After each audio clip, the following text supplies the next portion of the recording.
وسلام على عباده الذين اصطفى أما بعد فأعوذ بالله من الشيطان الرجيم بسم الله الرحمن الرحيم وما أرسلناك إلا كافة للناس بشيرا ونذيرا صدق الله العظيم.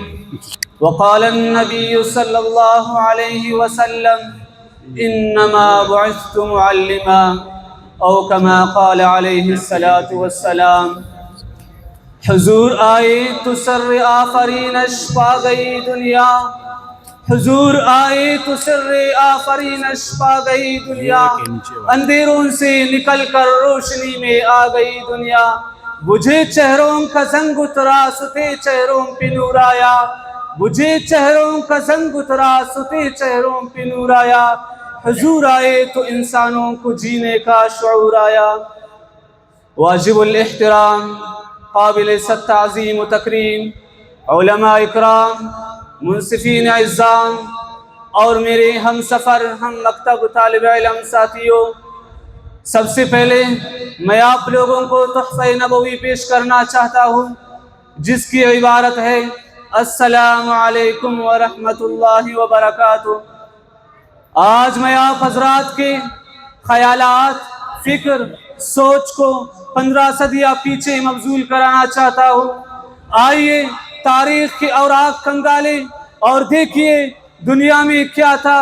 ظلمت ہی ظلمت تھی، اندھیرا ہی اندھیرا تھا، ظلم و ستم کا دور تھا، جور و جفا عام تھا، شراب نوشی اور زناکاری معیوب نہ تھی، چوری اور ڈاکہ زنی پر فخر کیا جاتا تھا، انسان کے خون کا پیاسا تھا، بچیوں کو زندہ درگور کیا جاتا تھا، عورتیں حیوانوں کی سی زندگیاں بسر کرنے پر مجبور تھی، کمزوروں اور ضعیفوں کا کوئی پرسان حال نہ تھا، جس کی لاٹھی اس کی بینس کا قانون تھا، انتقام در انتقام کا سلسلہ چلتا رہتا تھا، افراتفری تھی، اضطراب تھا، بے چینی تھی، بدی کا راج تھا، بے حیائی کا غلبہ تھا، انسانیت کا چمچماتا چراغ بجھنے کو تھا.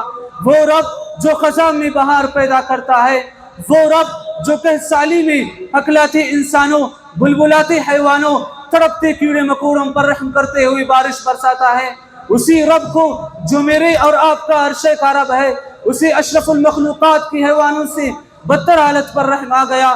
اس نے کائنات کا مقدس ترین انسان، تاجدار ختم نبوت، عقائد و جہان، فخر موجودات، محبوب کائنات، محبوب رب الارض والسماء، سید الانبیاء، خاتم الانبیاء، ہادی برحق، رشک ملائک، حضرت آمنہ کے لخت جگر، حضرت عبداللہ کی نور نظر، شیر خدا کے برادر، رفیق ابو بکر، حضرت محمد مصطفیٰ احمد مجتبیٰ صلی اللہ علیہ وسلم کو دنیا میں مبعوث فرمایا.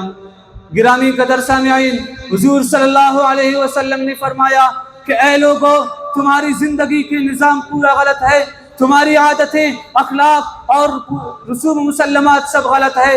حضور صلی اللہ علیہ وسلم نے تنہا اس دعوت کا آغاز کیا. حضور صلی اللہ علیہ وسلم نے جان کی بازی لگا دی، خطرات میں اپنے آپ کو ڈال دیا. حضور صلی اللہ علیہ وسلم نے اس مشن سے ایسا انقلاب برپا کر دیا کہ جس کی مثال لانے سے دنیا قاصر ہے.